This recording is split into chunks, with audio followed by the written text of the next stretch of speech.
Cognitive distortions are maladaptive thinking patterns that are designed to lower our cognitive load, the amount of work that our brain has to do on a daily basis, but that can backfire on us and can result in a lot of unhappiness, a lot of distress, a lot of self-criticism, and can eventually lead to pathology such as depression and anxiety. There's an intention that is frequently used by people who are in recovery from addiction, and it's to be released from the burden of the self. We have a tendency to give ourselves a starring role in everybody else's life, in everybody else's mind. We think about ourselves an awful lot, and a lot of the thinking is very unhelpful, and as I said earlier, leads to a lot of distress, dissatisfaction, and unhappiness. We also tend to be overly focused on all that we get wrong. We get bogged down in our failures. We get bogged down in our setbacks, wishing that we could somehow eradicate them. And yet life is made up of a combination of your failures and your successes. In fact, frequently you learn more and evolve more as a person when you experience failure than you actually do from success. One of the most common cognitive distortions is personalization. We have a tendency to assume that it is all about us. We tend to assume that other people's behaviors and other people's actions are very much a reflection on how they feel about us. But rarely is that the case. It's generally a reflection of how they are feeling about themselves. And the more we can take ourselves out of it, the more we can detach ourselves a little bit and work on our own shit, the better off we're going to be. Personalization can also lead to a need to ascertain blame, to point the finger at somebody else or to point the finger at ourselves, and either way people lose out.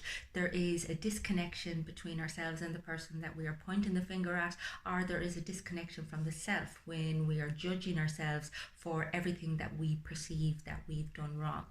Another cognitive distortion that is extremely common is black and white thinking. We tend to be very binary. We tend to assume it's all or nothing, one thing or the other, and the reality is very little in life is black or white. There's a lot of grey areas, and the more we're able to deal with ambiguity, the less that we need these polarities, the more likely we are to be psychologically agile and flexible in our thinking. For whatever reason, we assume that we can read other people's mind and know what they're thinking.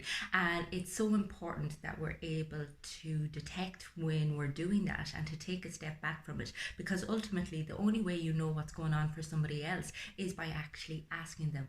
We also have a tendency to fortune tell, and when we try to predict the future, we tend to do it catastrophically. We tend to assume the worst case scenario as opposed to realizing that we have no way of knowing what the future actually holds. We have also an extreme tendency to hold on to the negative, to filter down all of the good stuff and to focus on all of the bad points, any negative feedback that we have received or anything that has gone wrong in life. Generalization, minimization, and maximization are other cognitive distortions that we're all privy to. Generalization is the assumption that just because something has happened once, it extrapolates to the rest of your entire life and can be so self-defeating. Also, when we minimize things that we should actually pay attention to, or when we overinflate things that actually aren't all of that serious and don't require all that much attention. Again, these are distortions that can lead to a lot of unhappiness. Perhaps the most significant cognitive distortions of all is the assumption that if we feel a certain way, that must be fact, or if we think something, that it must be true. Now, the most pervading and painful thoughts are generally the most inaccurate, and the more we can step out of our emotional state, step out of our thinking and observe as opposed to engaging with, the more likely we are to be rational, the more likely we are to be compassionate, and the less likely we are to suffer.